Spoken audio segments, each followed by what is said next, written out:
So what'd And you end we're up now doing? recording. You tried to stop the fan blade of your hand? Yeah, basically, I just had been up in on my roof all day. Had to change my pump and completely douche out my system, and so I'd been in there, in and out, in and out, in and out all day long, and I was down to the very last time going up there. All I Yeah. was going to do is check the water level and then put the panels back on, and I was done. And I just inadvertently just didn't, the thing's so quiet, and I'd kind of been doing the same thing all day, and I just reached into the wrong spot at the wrong time, and Wow. tried to chop the back of my hand off. It was kind of cool though. I got to see the doc sew it all back together. He sewed me back together with a fish hook and some fishing line. It was cool watching him, because my birdie finger, the tendon had gone back up into my forearm about 2 inches or so. And he was sitting there fishing around up inside there. And I'm like, what is he doing? I didn't ask him anything, but I was like, I'm just wondering what he's doing. And then all of a sudden he finally gets a hold of it and he pulls it out with this little tool with a little tiny hook on the end of it. A little claw, really. It was like a little 3-pronged claw. And he pulls my tendon out of my arm. And I'm like, oh, that's what you're doing. And then he yanks it over, grabs the other one, and he was slicker. He was so slick. And yeah, he did a heck of a job. And it was really quite the experience, getting to watch myself get stitched back together. We our healthcare system, because me and you, we look at the healthcare system as really not keeping us healthy, but the emergency healthcare system in this country is actually very good. Yeah. Dude, it's the best, man. I mean, I've used it a lot. I've had 4 knee surgeries, a shoulder surgery, a nose surgery. I had what they call cauliflower nose, where I was a wrestling coach and I busted my nose, but it was a different kind of break, and it broke so that when I would get hit, my nose, it wouldn't bleed out, it would bleed in. And so my nose was getting bigger and bigger and bigger, Yeah. And one of my wrestlers, he's like, Coach, you need to get to the doctor, man. You're getting cauliflower nose. Wow. And so I went to the doctor, and they had me into surgery the next morning, and they sewed me back up, and, or did whatever they did. And, but yeah, I've had multiple surgeries, and this right here, this might be one of the craziest things ever. And, it freaked Tina out when she saw what I had done to myself and all the blood that was coming out and everything else. And I was like, yeah, it's all right. We're going to be fine. Let's just poured a bunch of 2.5 water on it right out of the chute and totally irrigate it with 2.5. Then just wrapped it up and went up to the hospital. And, we live like 2 minutes away from a hospital. It's right above our house. And yeah. So yeah, it was an interesting day. We ended up getting home about 12:30 the following Tuesday morning, with it all being done. And I'll tell you what, this is something that really just makes me sick, is that Tina wasn't able to come in with me. Oh yeah. I told the doctors and nurses, I told them, this is total bullshit that my wife can't be in here with me right now. It's complete and total and utter bullshit. And I'm pissed about it. And I think it really sucks. She's got to sit around out there and do whatever, for 5 hours. I told them to just send her home, and, she can come back and get me when the time comes. But man, I just feel so bad for all these people that are being put into these hospitals, and they can't have any visitors. Nobody can come and say hi to them. Nobody can come and give them a hug. Nobody can. People are dying alone. Yeah, and it's heartbreaking. I mean, you want to talk about heartless? Yeah. People who are in favor of that. Now that's heartless. Well, you know, there's a lot of shame and talking like, well, you don't wear a mask. That must mean you don't care about older people, or you know, there's a lot of shame and talk about compassion, but what they're doing is actually the opposite. You know, think of all, like you're saying, think of all the people just suffering in silence. Think of all the people starving around the world. Yeah. India, they're already dealing with it. Yeah. So you know, maybe we should hit on some of the psychology of what's going on, because I think we're getting to that point where we could see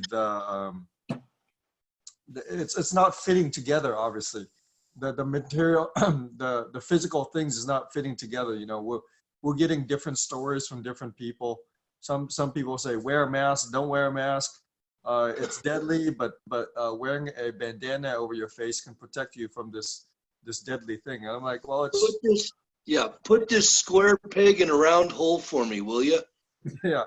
And so, but that's all by design, you know, guys, because there's, if you guys have noticed if you watch Good Morning America or something, sometimes they'll come up with a story that says, drinking a glass of wine, 1 glass of wine a day will extend your life. And then the next day they'll say something like, well, you know, too much alcohol consumption on a daily basis will decrease your lifespan. And they're always presenting both sides, right? It's a pro and a con, right? And that's by design. That's by design to confuse us. Yeah. You know, and you know, for me, coming from that world, we think complexity is always better. We think new is better. Some new invention is better, but it's not, you know. So yeah, maybe we could tackle some of that. I don't know if you guys have any other topics you want to talk about. I could talk about it. Well, you know, originally when we talked about doing this show today, we were talking about going into the 5G thing. Oh yeah, But, yeah. you know, and I know for a fact that the whole 5G correlates into all of this.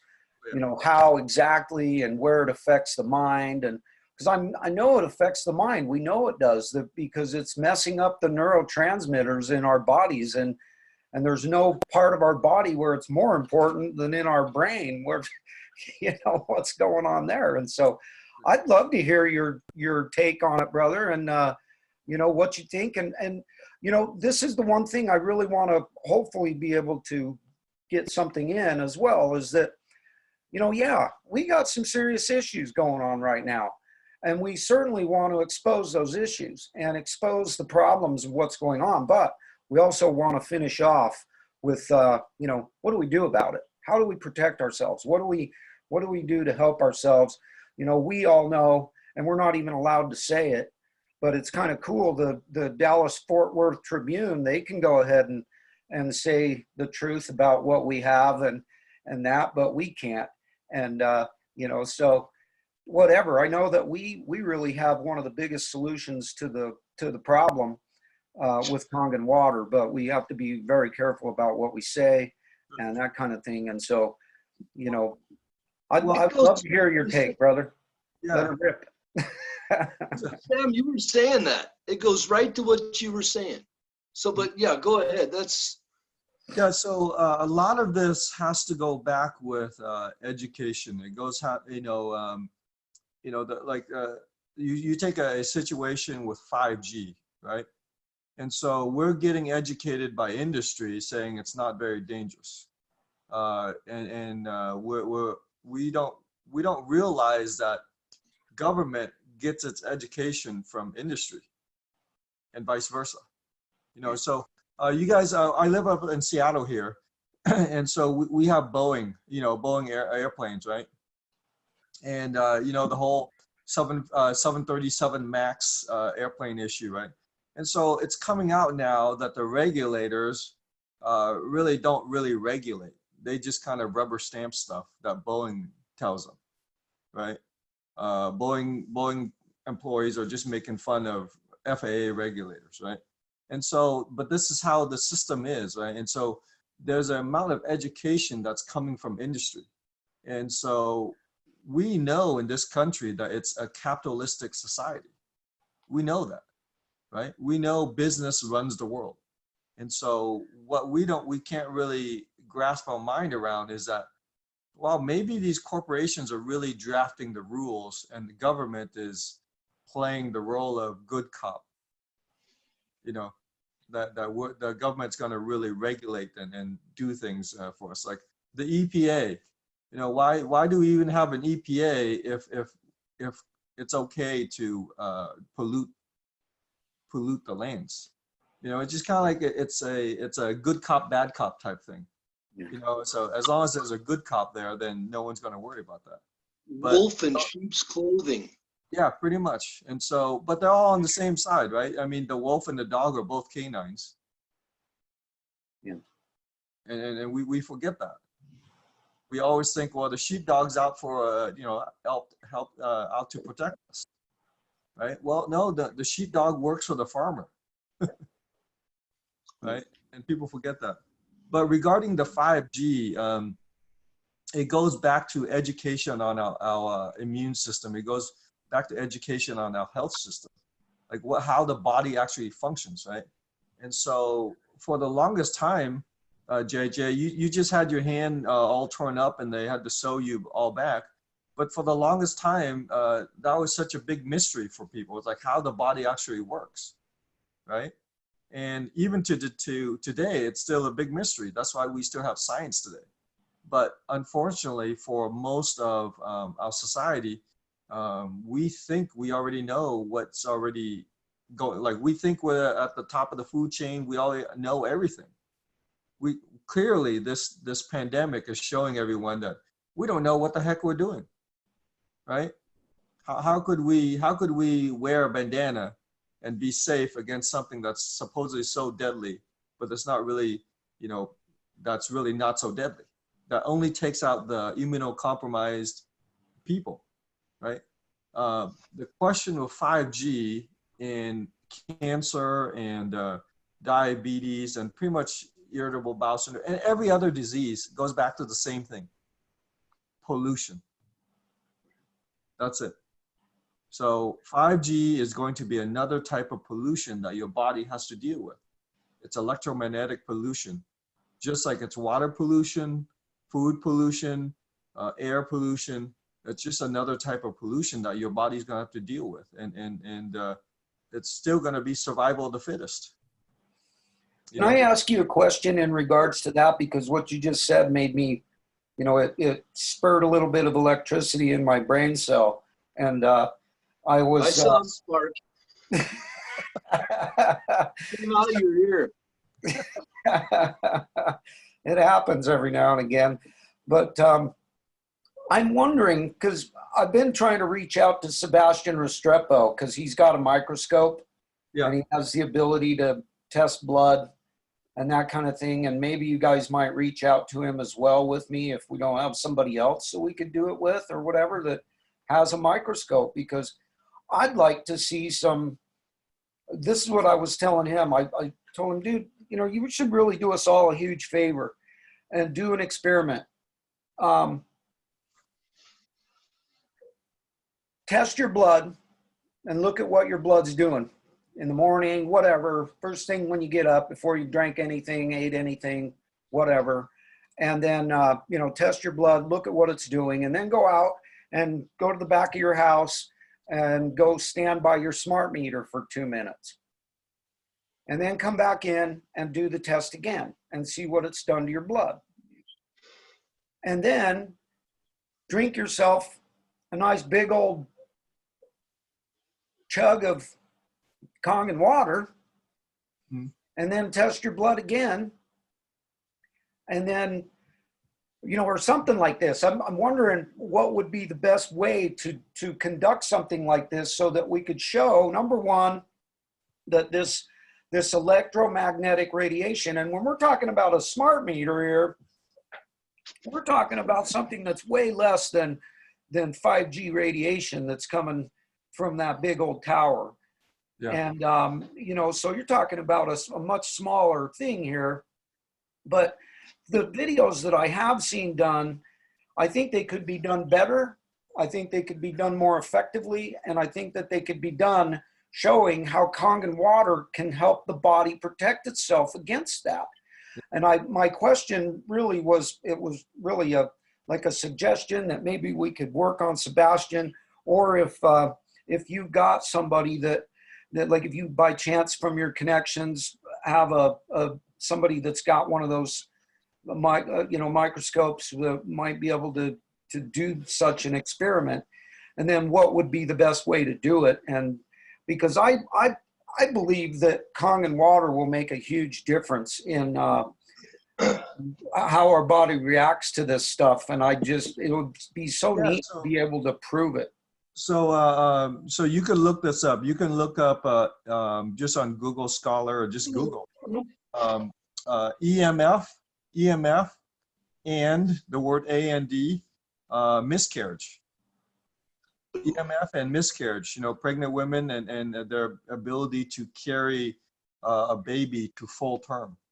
So the risk of, when they did this study, and I think it was one of the health insurance companies did this study, ironically, down in San Francisco. And they looked at pregnant women, like 1,000 pregnant women that lived near and had exposure to EMF, right? So they gave them these radiation dosimeters, little meters that could measure radiation exposure just for one day, right? And they carried around in their purses or whatever, and they measured like the three groups: the groups that got low exposure, the groups that got medium and high exposure. Well, the groups that got high exposure had 3 times the risk of miscarriage. 3 times the risk of miscarriage as related to the low dose group, right? And so these things do have a biological effect, right? But, directly. Directly. And so to say that it's just electricity, it has no bearing on your health. It's just a magnetic field. Then why does your microwave require shielding? Why doesn't your microwave just emit radiation all the time and it's perfectly okay around your house? Why does a microwave shut off when you open the door?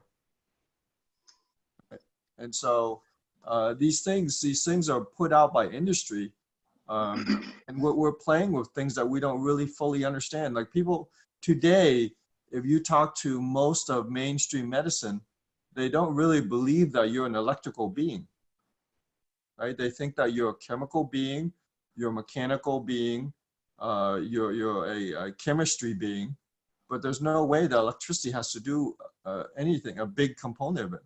Well, JJ, when he was pulling the tendons and trying to connect them up, what kind of signal do those tendons and ligaments and all those things, those nerves in your hand carry? They carry electricity. Yeah, they carry pain, right? But pain is electricity. Pain is electrical. Everything's an electrical signal. Like you're hearing right now. You're hearing my voice, and it's bouncing off your eardrums, and it's vibrating, right? And that signal is carried to your brain and interpreted via electrical signal. Impulse. Your vision, your taste, your smell, your feeling. When you feel the table, right? Everything's converted to an electrical signal. And so, that's, when you fall unconscious, like I was in a coma, they measure your brain activity. See if you still, see if there's still firing electrical signals coming from your brain. Otherwise, if there's no electrical signals from your brain, then you're brain dead, right? And so electricity has to be a big part of it, right? That's why we do EEGs and EKGs to measure heart activity, right? Brain activity. And so for them to say, oh, this is no big deal, we're just going to send mass waves around the world and just bounce around, and it's not going to have an impact. And so that's why I tell people that it's another form of pollution. You know, these things, these magnetic fields weren't so strong like 100 years ago, 200 years ago. Yeah. Can I ask Go you a ahead. question, Sam? Yeah. I was going to ask you a question. Could you touch then? I mean, again, just simple physiology, if you will, but I think where you're going with this is kind of what I stimulated the thought earlier. Mm-hmm. You talked about pollution and just another form, and we're just bombarded with pollution, and our body can only take so much. Can you speak to the fact that, you know, a lot of our organs are filters, and they can only take so much without recharging, and just the correlation between that and hydrating properly and stuff? But I mean, going back to that, wouldn't speaking to our organs being filters of sorts. Exactly. So the body, we know, is incredibly complex. You know, the body has so many backup systems and the metabolic pathways. There's so many ways the body can compensate. True, right? And so, but simplistically, what we have done in modern medicine is we have broken everything up into organ systems, right? And then we broke them up into a kidney, a liver, a skin doctor, a brain doctor, a foot doctor, a knee doctor, a hand doctor, you know, a psychology doctor. And so you've broken a person up into this, like this Frankenstein of parts. and none of the doctors really know the whole picture, right? And so we've got this what is it, the Manhattan Project type of thing with the human body, you know, where we've got all these expertise, but no one really knows what the big project is, right? And so for us to understand what's going on, we have to understand the load on the system. Like if you look at autoimmune disease, right, Sean? Right? Yeah. If you look at all these irritable bowel syndrome and all these digestive issues that all these millennials and people are having now. Crohn's, colitis. Yeah, all of it. Right? It's all related. Diverticulitis. Yeah, it's all related to pollution. It's all related to chemicals in our food that's killing off our bacteria. Right? Can I just say something directly to that? My mom developed irritable bowel syndrome. Talk about pollution after 4 rounds of chemo. Yeah. How is it? You know, how is that? Right? Yeah. Pollution. It's a direct correlation. So your body is not designed to take this modern load. And, you know, you look at the 3 or 4 of all of us on live right now, right? We're communicating face to face, not using something wired, right? I'll move this around. I'm on my cell phone. And how are we able to communicate and send all this electrical impulse all around the world in different cities, right? Instantly. But with very electromagnetic frequency? Yeah, right? And so you don't think that's going to impact us somehow? Yeah. You know, it is. And it's just that, you know, but at the end of the day, we just have to overcome. And what's going to become of all these pollutions, all these pollutants and toxic things that are coming into our system? They will be expelled. They will be, you know, you'll poop it out, you'll pee it out, you sweat it out, you cry it out, you throw it up, but it'll come out of you somehow because it cannot stay inside you. Because if it stays inside you, then you will die. And so over time, your body will excrete, right? And so that's why someone that, like your mom, going through chemotherapy, right?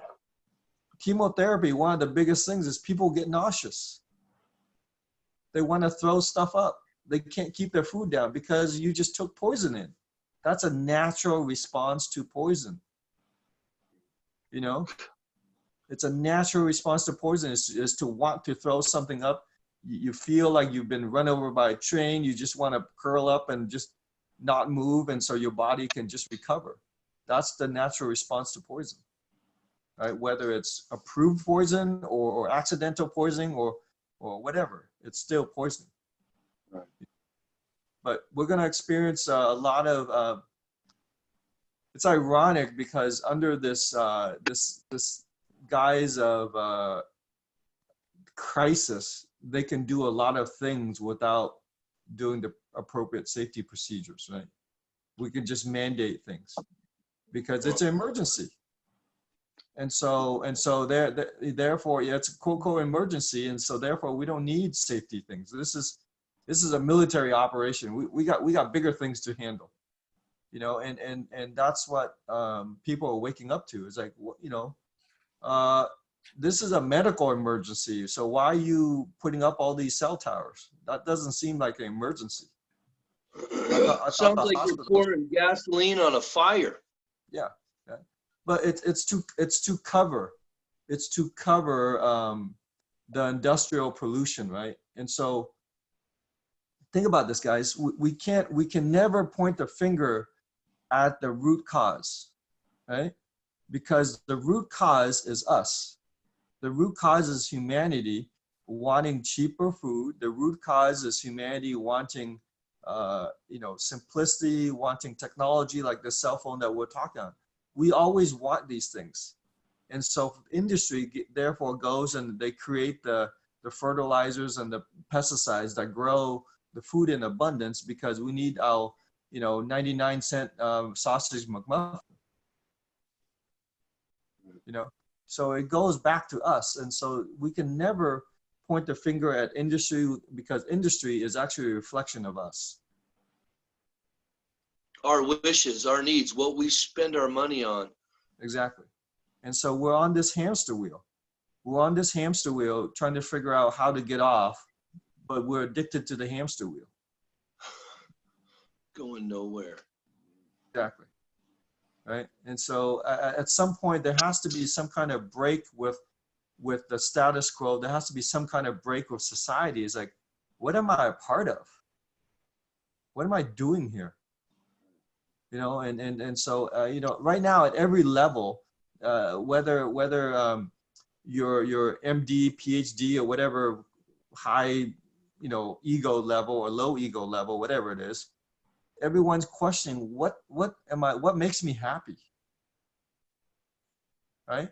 And so why is it someone can earn $1 billion a year and still is not satisfied? You know. And so these type of things are we're always never satisfied, and that's why we create our own situations, our own problems. And 5G is just going to be another thing. It's like, wow, I want to download my movie in 6 seconds. Yeah. And, Yeah. and, You know, I've got to ask you a question, Sam, because I've obviously been doing a lot of digging into this 5G over the last 5 months, starting back in October of last year. So it's actually been more like 8 months I've been digging into this stuff. Mm-hmm.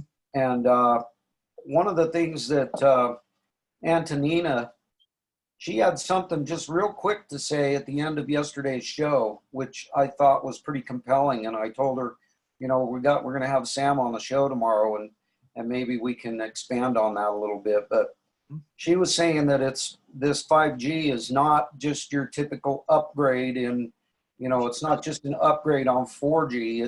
It's a military grade weapon. Bioweapon. Yeah. And you know, what kind of expansion on that thought process can you give us as far as what you know so far? I know that David Icke said that if they can ramp it up to, or once they can ramp it up to 60 gigahertz, they can literally stop the functioning of the ability of the body to get oxygen, and you'll see people just dropping dead. Yeah. So I'll relate this back to something that most people know about, and a microwave oven, right? A microwave oven is sending directed energy into a piece of meat or some food that you're trying to heat up, right? And that energy is vibrating the molecules, specifically the water molecules. And if you take your two hands and you rub them together, it gets kind of warm, right? Because of the vibration, the friction that's going on there. And so when you concentrate that energy and you vibrate those water molecules or the food molecules, they vibrate and they create a heat. They create heat, right? And that heat is what heats up your food, right? All using wireless microwave frequency. Okay. Now, you being a meat suit, right? You being also a piece of meat, right? They could find the frequency that's gonna heat you up. A matter of fact, a lot of the there were studies done back in the 80s when you had those brick cell phones. Cell phones used to be a brick, right? And some of the first earliest studies is they measured. They had a plastic skull or whatever filled with water, right? And they would put the phone up to it, and they would make phone calls, and they would measure the temperature change of the water that filled the little container, the skull, right? And based upon that exposure, they came up with the warnings, right? Because it emits enough friction, enough energy that would vibrate the water in there and change the temperature. Well, you guys know how much energy it takes to boil a pot of water, right? Right. It takes a lot of energy to boil water. Okay. And so if you can actually about 10 minutes or so. Yeah, exactly. But if you can take your head that's 10 pounds, right?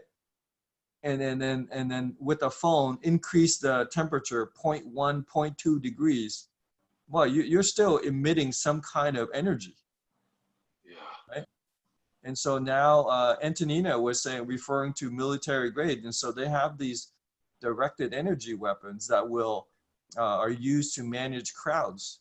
And they could point this beam at you, right? And pretty much make the sweat or the moisture on your skin boil instantaneously to the point that you jump out of the beam, right? And so, but this is all just energy. This is all just millimeter waves, and the same thing's happening, and so it's going to be I think what they have now is they have a weapon that is remote controlled, that is through the air, that they have a cover for now, right? They have a cover it's viral. It's something in the air, it's airborne. Yeah, I would say millimeter waves are actually airborne viruses too.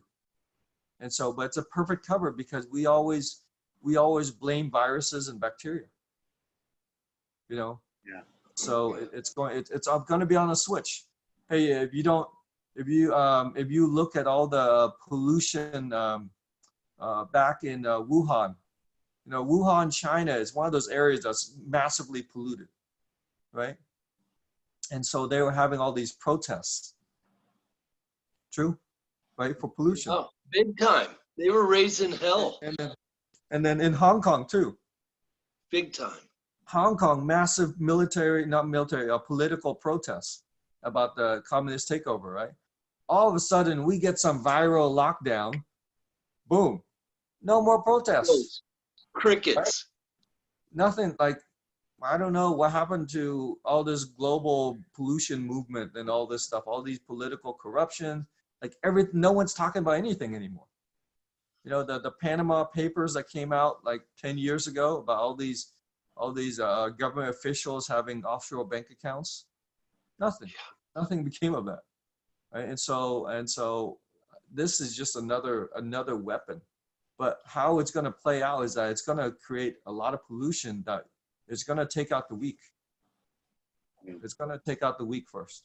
And so it's going to be survival of the fittest still. As far as keeping people distracted, because that's a big part of this. I know it for a fact that that's what this is all about, is just keeping us distracted from what's really going on behind the scenes. It's like O'Brien Parker, our buddy from Florida, he says, next we will have a COVID awareness month. Yeah.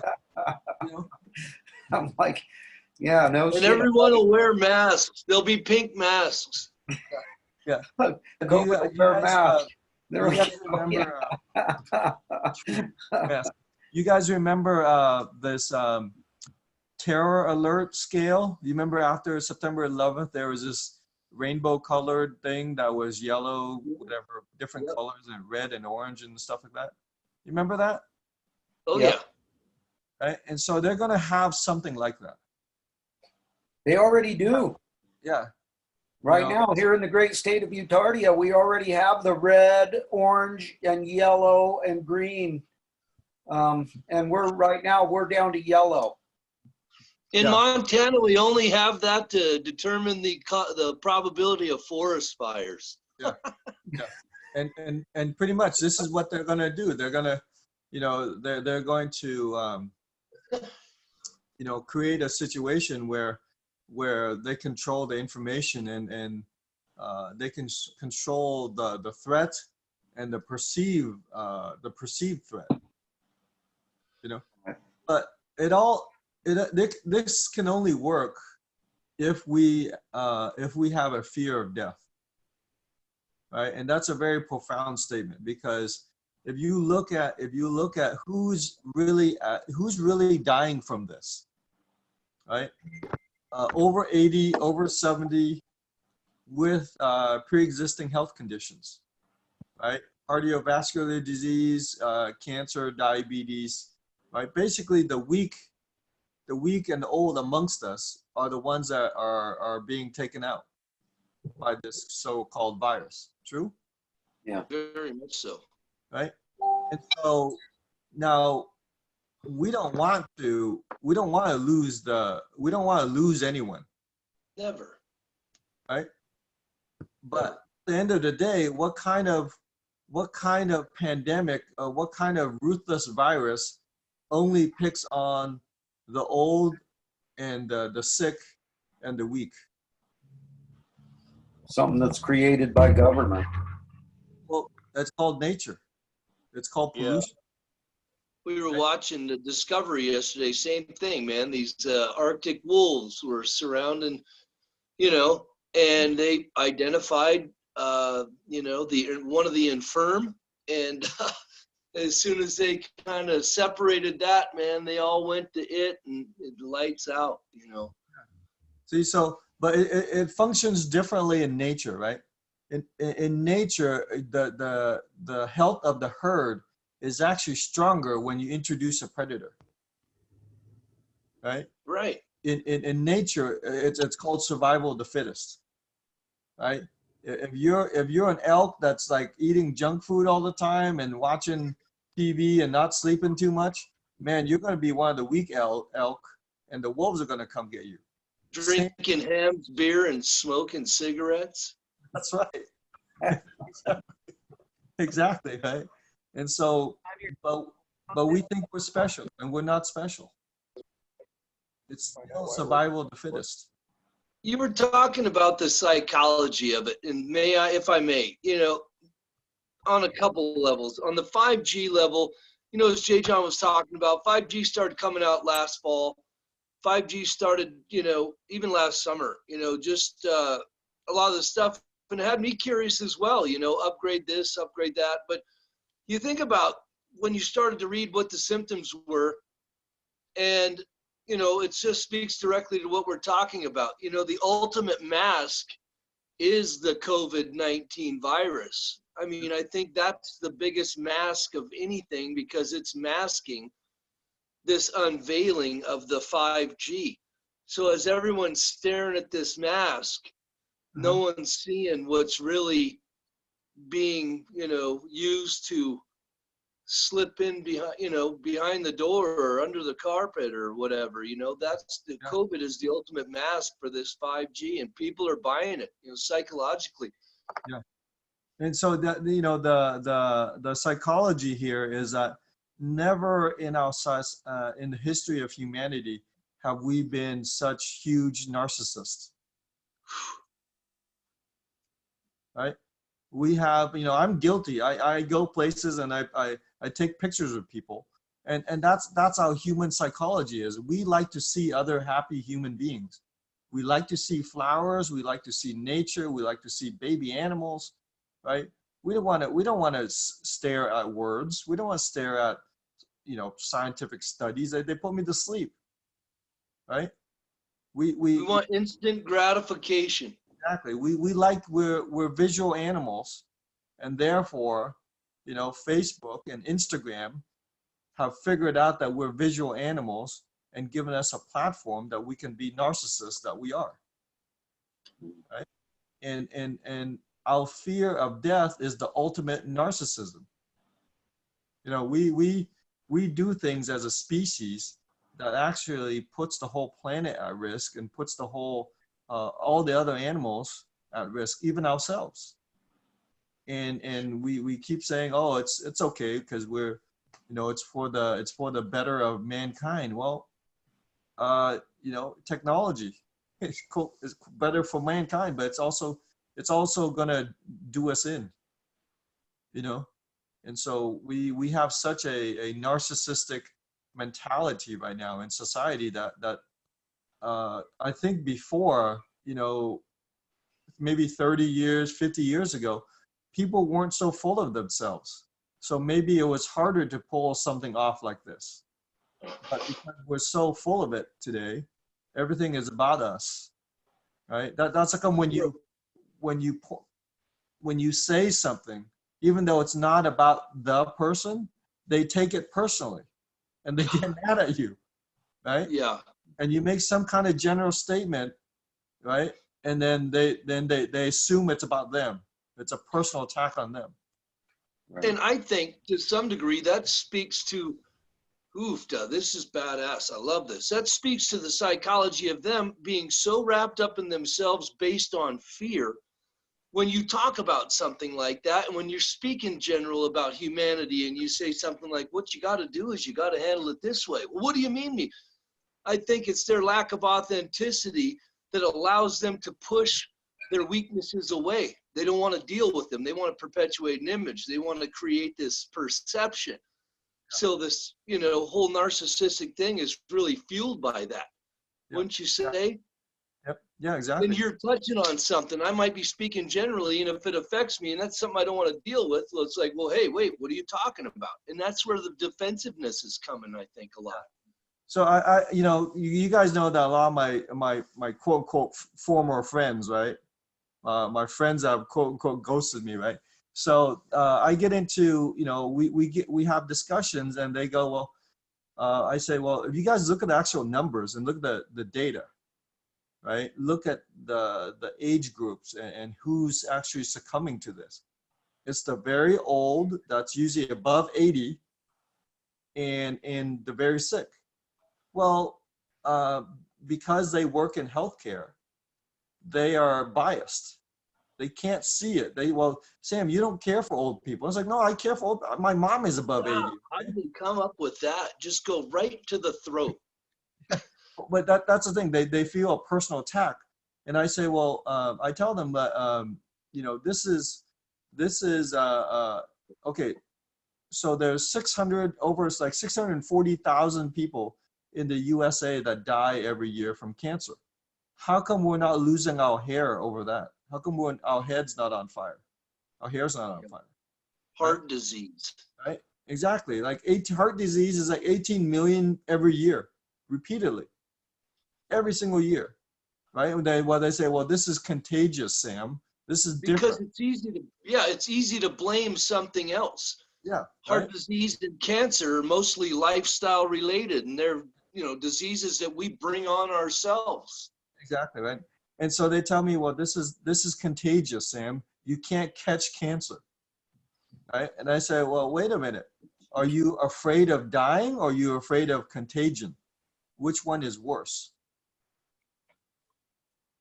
Are you afraid of it being contagious or are you afraid of death? Which one is it? And they, well, of course, contagious. I'm like, what are you talking about? No, ultimately you fear catching this thing because you might die. So ultimately it's your fear of death that's driving you. Who cares? You catch the flu all the time. You catch colds all the time, but you know you're not going to die. Right? Yeah. People freak out about this because they think a case is equal to a death. That's And why the they keep recovery pushing the rate case. is what? Right? Yeah. So that's why they push the cases. because the word case almost means certain death. The meaning of the word is almost certain death. But in reality, it's not. Right? And so there's a lot of psychology going on, just like the word terror, weapons of mass destruction, terrorist. If they say that enough to you 10,000 times a day, it's going to have a meaning in your head. It's going to have some psychological effect when they say, oh, the terror warning scale is now up to orange. Right? Or yellow or green or pink or red or whatever color they want to call it. Because it's the point of driving the meaning. Just the word pandemic, right? The word pandemic means, holy cow, this is the bubonic plague. Yeah. Right? Half the world is going to die. That's what people think. Right? And so words have meaning. And so there's so much psychology going on. You know, it's a psyop. It's a military psyop. Can I bring up something, I think, and you've said it earlier, and again, the psychology we keep talking about, I think this is interesting, and I think you'll run with this in the context of what we're wrapping this all into one big box. You use the word protection. And I had a guy, and we all know we're at this stage where we are, and we're all should be, you know, especially us, we're pretty trying to stay in the loop. But there was a guy in trying to head home. He was done with the job, carpentry, whatever. He was trying to head home, and he had to go through Cook City. Well, that was the quickest route, and this is in Montana. No one's being allowed in or out of Cook City for some reason, and nobody knows what the deal is, but all the banter, the cop aside and stuff was, you know, hey, if you turn around and go the other way or go around, I can't mess with you. If you get in your car and you go this way, I'm going to have to arrest you. Well, long story short, the guy got arrested. So I posted this, you know, because it's like absolute absurdity is what I posted. Mm-hmm. And got a lot of confirmation bias in the feedback of, you know, people, which I thought was really just, you know, they see it. You know, some say it's about money, some say it's about this and that, and they all see something there. Yet psychologically, one of my other friends, a lifelong lady, she's like kind of like an auntie, she says, why is everybody so afraid of protection? Why does he have to be a troublemaker? You know, and in my mind, the protection from the government and stuff is not for our health. The protection we want is the civil liberties to be able to do what we're doing, maintain our own level of consciousness and awareness, and, you know, take our calculated risks. But to me, the protection is totally different than her version of protection. And it's the same word. It's just based on her psychologically, you know, she's a CBS watcher, she's a network television lady.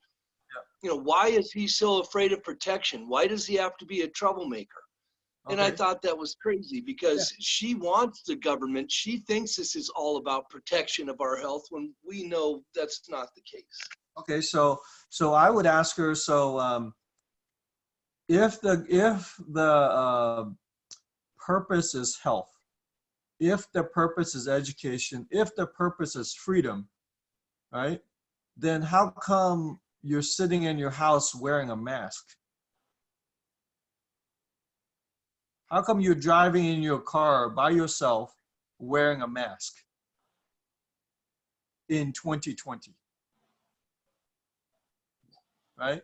Because back in 1918, right, when they had the quote unquote Spanish flu, everyone was wearing a mask back then too. Have we advanced or not? Apparently we haven't advanced, right? And so, so who's protecting us from the protectors? Right. You know, Sam, since how you brought up that Spanish flu, I've seen some things, and I wonder if you have anything to say about this, that at that time frame was when the first electrical grids were being rolled out. Yeah. Yeah. You Radio, the first Marconi, I think it was Marconi, started transmitting radio signals around 1916, 1917. And so, and then, you know, there's a, you know, there's a video out there with some college professor, and he was talking about, you know, if you were like a dolphin expert, studying dolphins in the Antarctica, in the Antarctic, and all of a sudden someone called you up and said, "Hey, all these dolphins are dying," you know, and they asked you to come up there and look at the situation. Would you, as an expert, look to let's go get some genetic material on these people, on these dolphins, to see if some gene got turned on, or let's go get some you know, let's go see if they caught some bacteria or some virus, right? So those two options.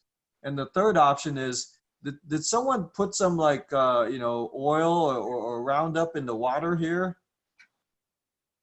Did someone pollute the water here, or something happened to the environment that all these dolphins in this area are dying? Right. What I mean, what would you do, John, JJ? Of those three options, you know, something genetic, something viral, or something in the environment, pollution, right? What would you look at as the easiest to rule out? For me, I definitely would go after the what's going on in the environment. What kind of crap has been thrown out there at us, you know? Exactly. You don't jump to the hardest one to rule out. You know, so medicine, you know, whether it's medicine in your body, right? Let's say you showed up at the ER with your hand all torn up, right? Did they use a rectal thermometer to figure out what was going on? No. They said, "Holy crap, your arm's torn up. Let's get your hands torn up. Let's you know, we don't need to figure out this is genetic." If they would have used a rectal thermometer, they would indeed have said, "Holy crap." You know, I mean, it's just common sense, right? They'd be like, "Holy shit, that's hot." Right? Couldn't help it.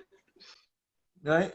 But the thing is, you just gotta look at things. You just gotta look at things and say, "Oh, well, that's obvious." Right? You look at the simple things.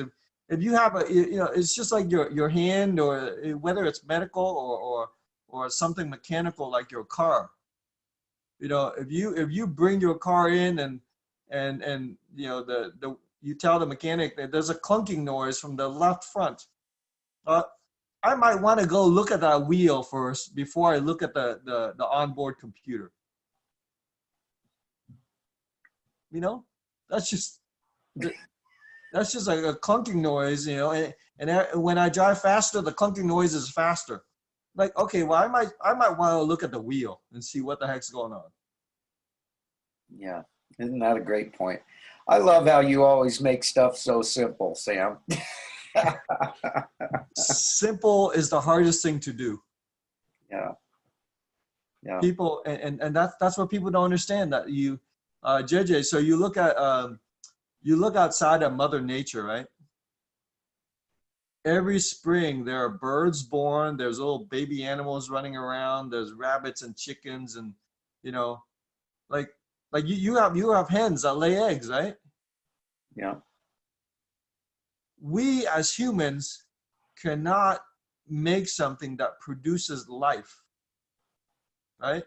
We yes, we can make a baby, right, by getting two humans together, and that's nature. But by ourselves, we can't invent something that makes life. And Mother Nature does it every single day. We don't know how Mother Nature cleans the planet, but she's doing housekeeping like all the time, not using Windex. Like, how the hell does she do it? Right? And so simplicity is the most complex thing you can do. But we, on the other hand, think complex is the most simple thing you can do. No, it's not. Complex is the dumbest thing you can do. Doing something in a complex way is an idiot's way of doing things, right? Kind of like Common Core math. Yeah, look at that. They made That it is way more complicated. you know, And that was Obama implemented. That was Bill Gates put 400 million into that. Thank you. So there's a correlation as well. yeah, yeah. I mean, it's all connected, and part of this is a lot of this is just coming to the realization that we keep on listening to people that are like magicians. We keep on listening to people that talk or say the right speeches to get into office, and they promise to fix this, promise to fix that, but all we have is more crisis. All we have is more crisis that needs bailouts, that needs spending. You know, and we've gotten away from listening to our own common sense, right? And so that's so you guys know I drive, so yesterday I posted something about taking my car to the mechanic, right?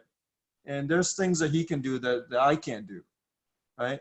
But Turn the I at rotors. least know, what's that? Turning the rotors. Yeah, turn the rotors. Like I could do that, but I don't have the equipment. Right? Shaving them. What was he doing? Was he shaving them? What was he sparking and spinning? What was he doing there? Oh, because he pulled the wheel bearing off, because I was hearing some humming noise from the rear axle, and he diagnosed and said, "Oh yeah, that's your wheel bearing. It's starting to wear out." Well, after 18 years and 333,000 miles, yeah, the bearing might wear out, right? It just might wear out. And so I thought, oh, just slap a new one on there. So when he pulled the bearing off, only half the bearing came off, and then the other half of the bearing was frozen, rusted to the shaft, the spindle, right? And so he had to not grind it, but cut it off basically. But that's what he was doing in there. Usually it just pulls right off, but after 18 years, it probably got rusted on there. But that's what he was doing. But anyways, where was I going? Dang it, my bad. Sure, no worries. So 30,000 miles and yeah, well, just knowing that. Well, here, so my wife drove my car because I had to go help my friend move and stuff with her van. But she told me, oh, there's this new noise in my car, because usually my car is pretty quiet. And I told her, oh yeah, that's just the wheel bearing that's wearing out. And it's been doing that for a couple of weeks. And so you kind of know what's normal and what's not normal in your car, right? Well, same thing in your body. Your body is the same way. So JJ, when you did that to your hand, you're like, oh man, that's not a good situation. That's not good.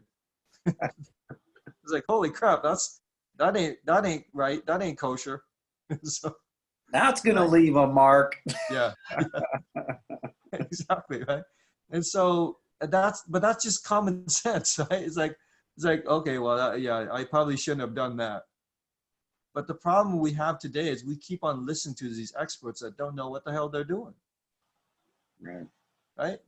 Do we really think that the medical system is going to keep us healthy in 2020? Yeah. Do we think that wearing this bandana or wearing this face covering that's made out of paper from China is going to keep me safe? Did you see the thing on the drywall guy wearing that mask? No. And he was putting in drywall. He took the mask off and he had powder all over his nose and up above his lip and under his bottom lip and chin. Yeah. And he had the mask on. If it can't stop powder of that size of micron, it ain't going to stop some 1.125 size micron. I don't know. It's just absurd. Yeah. That's why I posted that thing about, if it can't stop a fart, he's not going to do anything. Right?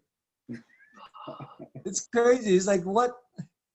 So now this is a continuation of the war on germs, right?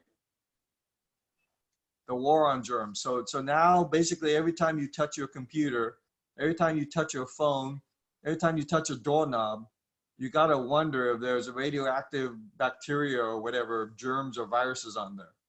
And so we're going to hand sanitize everything. And then 20 years from now, we're going to have like these class action lawsuits about, did you use hand sanitizer back in the crisis of 2020? We're having a class action lawsuit about the increase in cancer risk. Right. It's going to happen. Oh, you know, when I was at the hospital on Monday, it was amazing to me how many times all the nurses and everybody that came in, they were just constantly pumping on that hand sanitizer bottle. It was just a constant barrage of it. You know, every nurse probably did it 6 or 7 times just during the 3 hours that I was there, and they were just constantly. I was like, man, we need some 2.5 in this hospital, dang it, you know. But, well, so Sam, yeah, you know, we've talked a bit about the psychology of all this stuff, and I would, you know, because we're an hour, a little over an hour into this. I always enjoy it, and this time always goes so fast, chatting with you, but what are people, what do you recommend? You know, what are you going to do? I mean, you're not you know, whatever. You're not any more government. I'm just another squirrel trying to get a nut than I am. But what would you do? As you know, to take a page from Bob Wright's book, you know, this is what I'm going to do. You do what you want to do. This is what I'm going to do. This is how I'm going to do it. And you know, you make your own choices. So Sam, what are you going to do? What are you going to do for yourself and your family to protect your, you know, you and yours from this? What are you going to do to avoid being a plaintiff in the class action lawsuit against hand sanitizer? What are you doing to avoid that? So I'm limiting my exposure, right? I'm becoming more aware. I drink Kangen water. I try to eat as much vegetables. I actually have a grounding mat that when I sleep, I have my feet connected to the earth when I sleep, right? And so I detox my body. I use some supplements, but mostly a lot of water. Water is life. And so unfortunately, water is also one of those delivery vehicles for a lot of pollution today. Just like air is, just like food is. Food just delivers pollution now. And so if you are, you know, if you smoke, your chance of lung cancer is higher, right? And so if you quit smoking, then your chance of lung cancer is lower. That's just common sense. And so why is water? Why is, you know, why not just any old plain old water? Why Kong's water? Because it has electricity in it. It has antioxidants in it. It has a hydrogen. It's alkaline. You know, so it's the best water out there. Electron donating. Yep, antioxidants. And so, you know, so the result of all this pollution, whether it's air, water, food, EMF, the result of all of this is going to go to free radicals, reactive oxygen species, and oxidative stress, right? Oxidative stress, the number one disease for oxidative stress is cancer. The number one disease for acidic stress is diabetes, right? And then the third thing is dehydration. Dehydration concentrates everything in your body, right? And so if you can eliminate 1, 2, or 3, hopefully all 3 of them, then you've got a huge advantage over everyone else. Huge, right? And if it's something that you could, some small advantage, but you magnify by 1,000 times, doing it for 1,000 days or doing it for, you know, several years, then you're going to have a huge advantage. It's just like It's like steering a big cargo ship 1 degree off course, right? Where you multiply that by 1,000-mile, ocean voyage, man, you could end up like several hundred nautical miles off your destination, or if not more, because you're 1 I degree off. must have took a wrong turn at Albuquerque. Yeah. Sam, something you just hit on there about dehydration. Yeah. People can find out it seems to me anyway, that a good way to know whether you're dehydrated or not, and also to confirm what you were talking about, that when you're dehydrated, it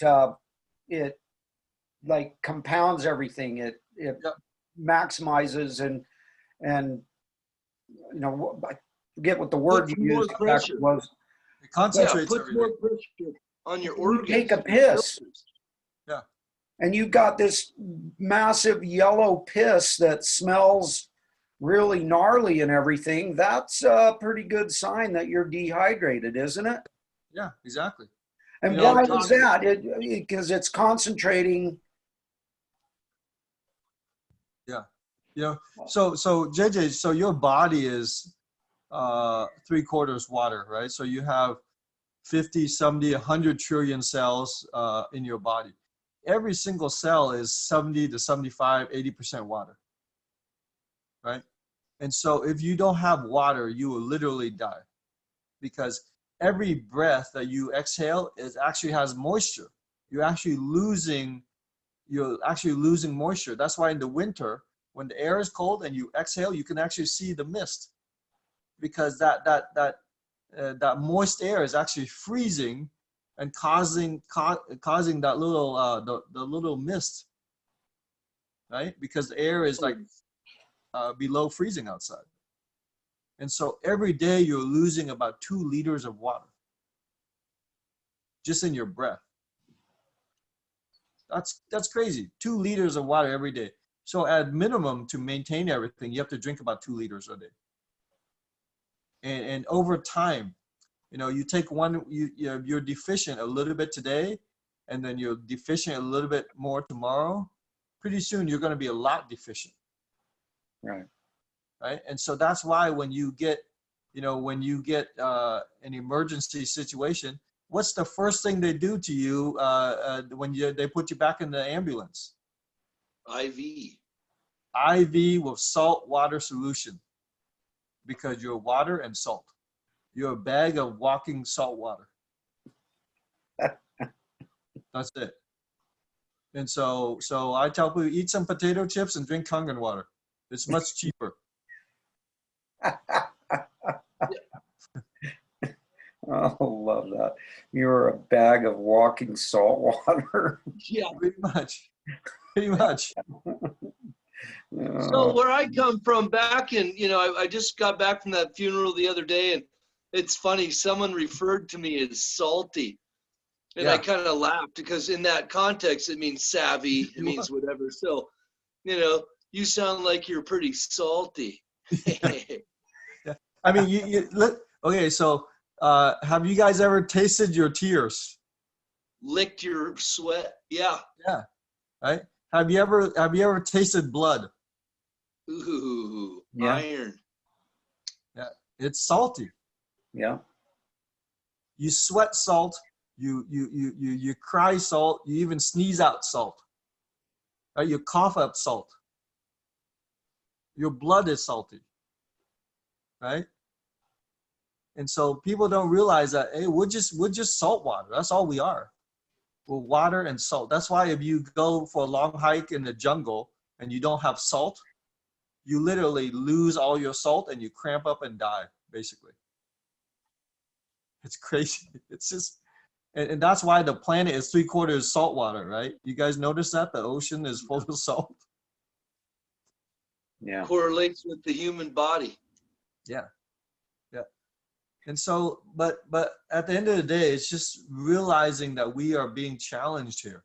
It's just another challenge, but JJ, what so I stopped trying to wake up everyone, because it's a waste of time.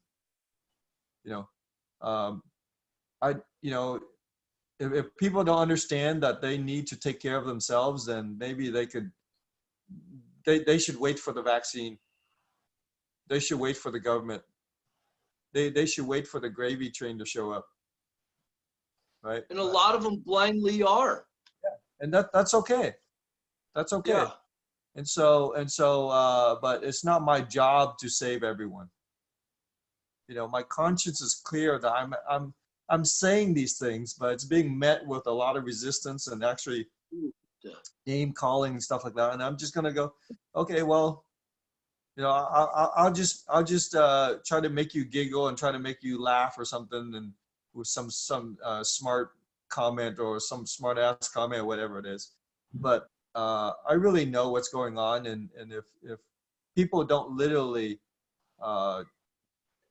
figure it out here pretty quick, they'll be forced to figure it out. We are going to reduce the population by 50%.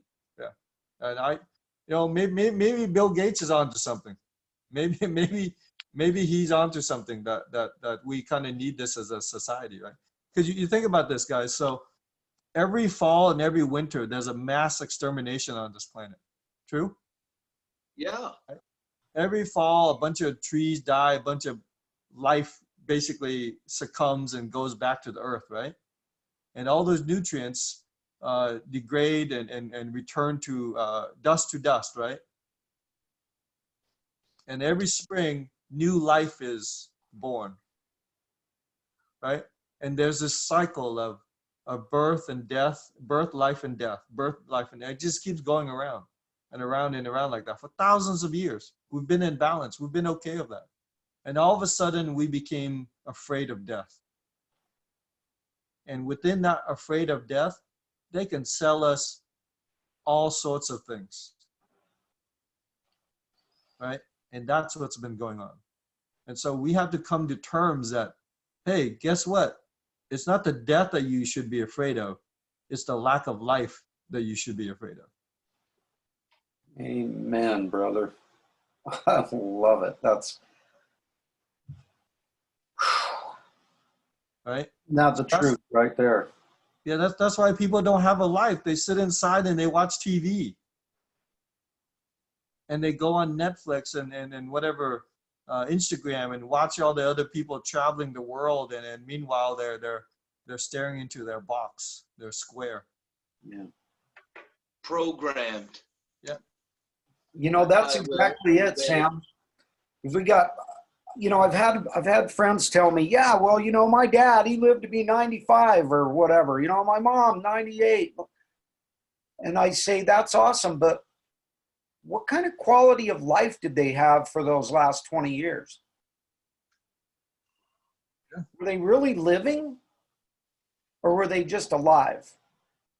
Because I lost two of my sisters, you know, in the last couple of years, my two oldest sisters. And yeah, you know, for the last 10 years of their lives, they were alive, but they were both on oxygen. They were both on all kinds of pills.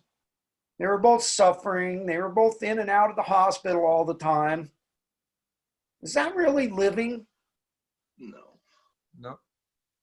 Do people really want to live that way? Is that living? Yep. That's just, you know, that's, you know, when I had this near-death experience, JJ and Sean, a part of me had to die. Literally, a part of me had to die. And that part was my ego part. That part was the fear part. And so people are going to have to come to this realization that a part of them has to die. The part that's dependent. The part that's waiting for some Superman or Wonder Woman to come rescue them. Because no one's coming. No one knows what the heck they're doing.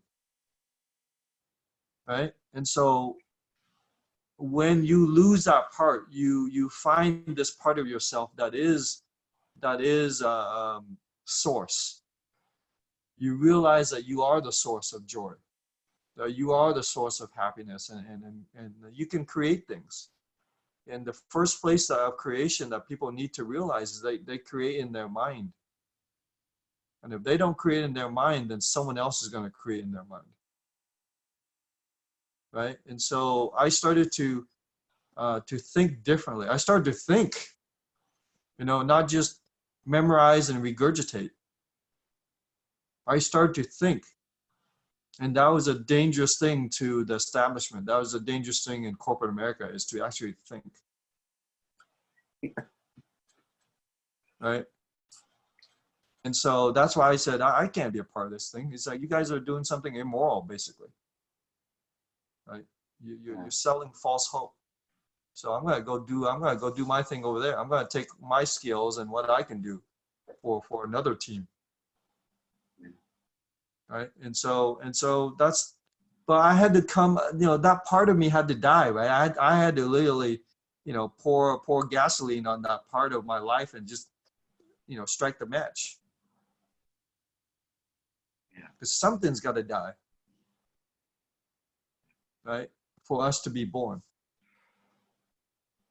And so people don't realize that. And so most people, they can't let that old belief die, because that old belief is everything that they know. And so when you challenge them with this new thinking or this new awareness, they're going to resist it, because you're going against everything they know. The death of ego. Yeah. Right. And so they're going to definitely protect it. But it's a that's why I keep telling people, you got to free your mind. And if you can't free your mind, then, man, like, enjoy the blue pill.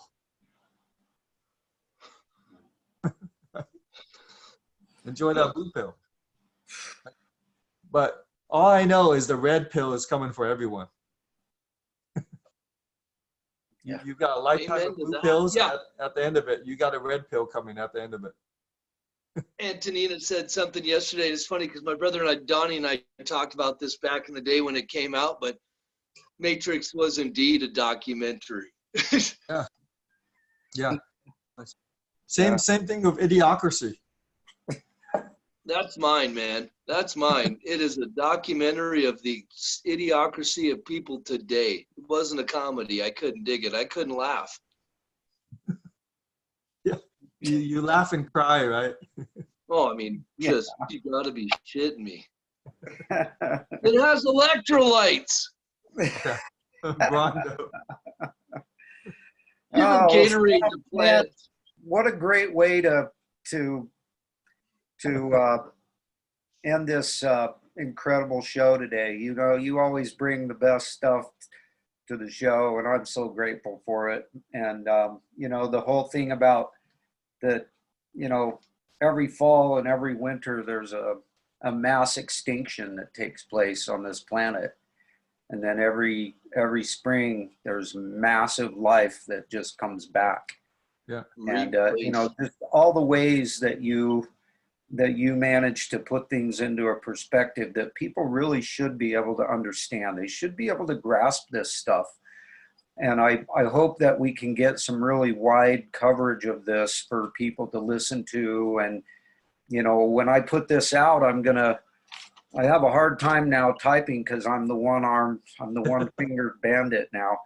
And I can't say much anymore. It's really a pain but I want to try and get out that, I want to encourage people, hey, if you don't want to watch this whole thing, just go to like the 1 hour and 15 minute mark and tune in to like the last 10 minutes or so, last 15 minutes of the show, and kind of try to consume what Sam's putting out right there, because it's so absolutely accurate and just, it's the root of things. And brother, I love you so much, man. Every time you come on the show, I always end up with tears in my eyes at the end of it, and I'm just so happy that you're here, and I'm so grateful for all all the things you've taught me and the things that you're going to continue to teach me and everybody else. And I just want to do everything I can to try and share what I learned from you with other people, because, you know, I think there's a dang good reason why God brought you back. And I think you're living that out right now. And all of us are. Yeah, all of us are. We You know, need. That's why JJ and I are such share whores of all your posts. I thank you. Yeah. So it's just yeah, you know, I'm just a messenger, guys. I'm just a, yeah, as the phrase says, I'm just another squirrel trying to get a nut. Amen. I love it. I love how humble you are. And, you know, thank you for being here, buddy. I want to give a prayer here before we head out, and then we can get on with our mission. Yep. So,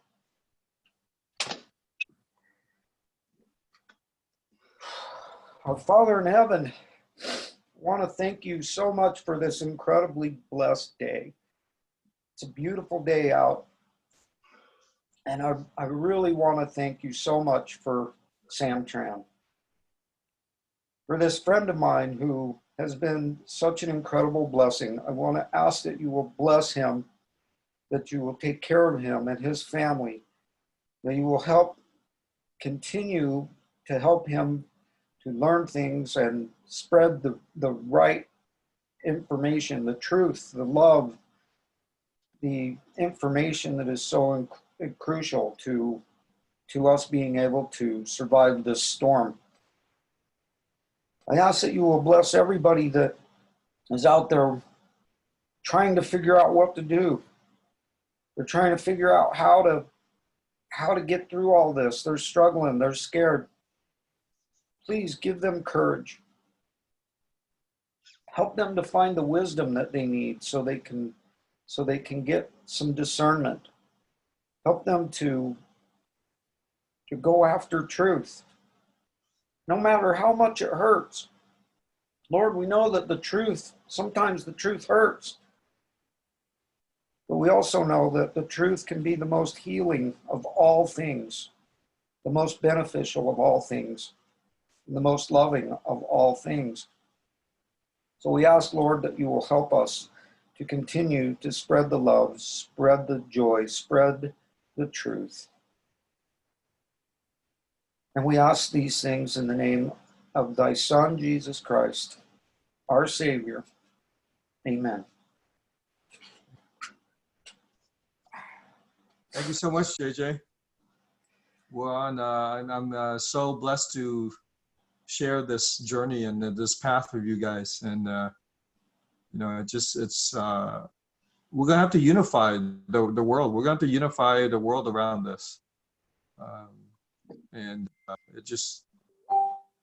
It's our mission. It's our purpose to be here, is to make it better and help people come to the realization that they can create their life. Be lighthouses in the storm. Yep. Bring the light. Amen. So, but thank you so much, guys. Love and light to you, both of you guys, and then to everyone that's watching, hopefully now or in the future. Yeah, you guys are beautiful. Amen. And we can't close this thing out without our traditional thing, but you know, we are here. We are the Khan family. We're here to change the world. And Sean, how is it that we're doing that again? One glass, hydrogen rich, oxygen saturated, supremely hydrating. Kangen water at a time. Thank you kindly. Namaste. Amen, brother. From lightning bolt in a box, one incredible guest, one informative show, one amazing family and an amazing person at a time. Rodgar, thank you for being here today, buddy. And always love seeing you here. And you guys, get out there, change the world, starting with your own, and do not forget your hugs, especially right now, you guys. It's illegal to hug. Hooty hoo. Give yourself some hugs and some hooty hoo. Hooty hoo. All right, love you guys. Sam, we'll see you tomorrow. I love you too, man. Happy hour. Bye, guys. Bye-bye. Hey, gentlemen. Love you, Have a boys. great day. See you tomorrow night. Have a great day. See you, Rodgar. Love you, brother. Love you too, man. Hooty hoo.